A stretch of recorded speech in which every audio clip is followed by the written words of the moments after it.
Assalamualaikum warahmatullahi wabarakatuh. Tabi pun. Perkenalkan, nama saya Puspita Ningrum dari Prodi Pendidikan Bahasa dan Sastra Indonesia Universitas Lampung. Di video kali ini saya akan membahas tentang esai.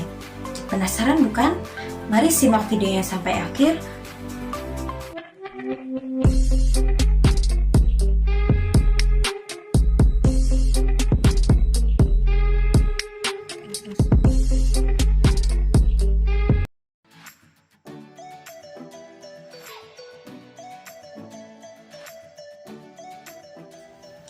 Pengertian esai. Menurut Kamus Besar Bahasa Indonesia, esai adalah karangan yang berbentuk prosa yang membahas dan mengekspresikan sebuah topik dari sudut pandang pribadi penulisnya. Jadi esai merupakan salah satu tulisan yang dapat dijadikan sarana untuk berkomunikasi dengan publik. Nah, melalui esai tersebut individu dapat menuangkan berbagai gagasannya kepada masyarakat dengan lebih luas. Nah, jadi esai merupakan karangan bebas yang berisikan isi pemikiran dari penulis atau sudut pandang penulis mengenai sebuah topik yang dibahasnya. Materi selanjutnya adalah tentang struktur esai. Struktur esai yang pertama adalah pendahuluan. Pendahuluan berisikan tentang pernyataan umum dari topik yang akan dibahas dalam esai. Pendahuluan biasanya akan mengungkapkan secara sekilas dalam artian tidak terlalu rinci sebab topik atau tema tersebut akan dibahas di keseluruhan isi esai. Yang kedua adalah isi. Nah, struktur esai yang kali ini adalah bagian inti dari esai. Mengapa? Karena dalam topik yang dibahas dengan rinci disertai argumentasi dan analisis dari penulis. Nah, esai hendaknya disertai dengan data-data atau fakta yang mendukung penjelasan dengan tujuan agar pembaca dapat percaya dan yakin terhadap argumen yang diberikannya. Yang ketiga, penutup. Bagian penutup merupakan bagian terakhir dalam menyusun sebuah esai. Struktur ini berisi kesimpulan dari penulis terkait topik yang dibahasnya secara keseluruhan dalam esainya.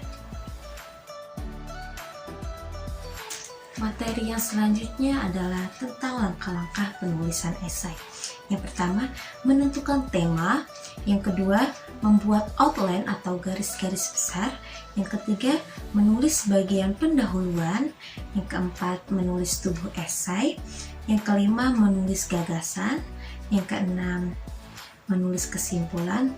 Dan yang ketujuh, memeriksa keseluruhan isi ejaan yang sesuai dengan pedoman umum ejaan bahasa Indonesia. Berikut telah saya lampirkan contoh esai mengenai COVID-19 dan dampaknya terhadap pendidikan di Indonesia. Yang pertama ada bagian pendahuluan.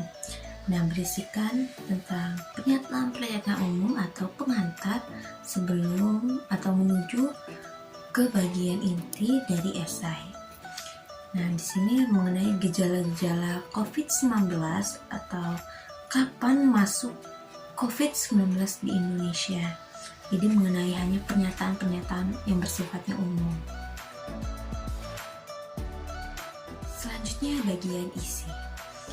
Sudah masuk ke dalam pokok pembahasan ya atau pokok persoalan mengenai pendidikan yang mengalami pengaruh dari COVID-19 atau COVID-19 ini memiliki dampak atau memberikan dampak bagi sektor pendidikan di Indonesia, yakni adalah kebijakan-kebijakan baru atau situasi-situasi baru yang mengharuskan dari setiap pihak akademi untuk beradaptasi dengan perilaku baru seperti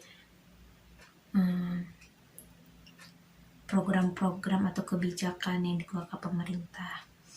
Selain itu juga terdapat permasalahan-permasalahan seperti akses internet yang kurang memadai, kuota internet yang terlalu mahal, dan proses belajar mengajar yang kurang efektif yang sehingga membuat peserta didik mudah merasa bosan. Bagian terakhir yaitu penutup. Penutup berisi kesimpulan dari penulis terhadap isi dari teks esai yang ditulisnya. Di sini penulis memberikan saran untuk memutus mata rantai penyebaran COVID-19. Kita harus bersama-sama menjaga 3M, yakni mencuci tangan dengan sabun, memakai masker, dan menjaga diri dari keramaian. Baiklah, itu tadi pemaparan dari saya. Semoga yang menonton dapat memahami. Apabila ada kurang dalam menyampaikan dan salah kata ataupun cara penuturan saya mohon maaf. Saya akhiri. Wassalamualaikum warahmatullahi wabarakatuh.